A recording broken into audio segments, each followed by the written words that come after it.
ভোর হতেই কুয়াশার দেখা, সকালের রোদে মিষ্টি ভাব বার্তা দিয়ে যায় প্রকৃতিতে শীত এলো বলে।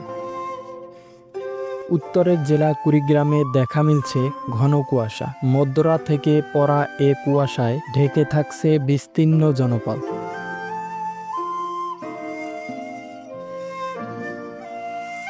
শিশির ভেজা সবুজ ঘাসের উপর ভোরের সূর্যের আলোয় হালকা লালচে রঙের ঝিলিক।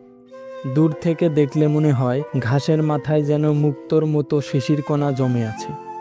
সাদা কুয়াশার চাদরে ঢেকে যাচ্ছে দূরের জনপদ।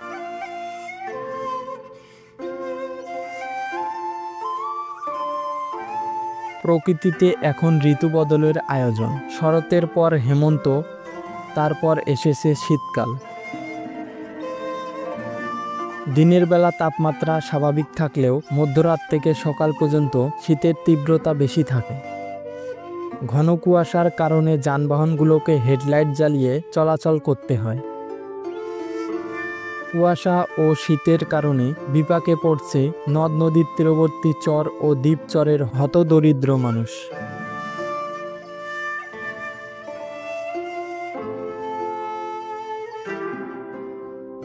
ষড়ঋতুর দেশ বাংলাদেশ প্রকৃতির বৈচিত্র্যের মাঝে রয়েছে তাকে উপভোগের নানা অনুষঙ্গ।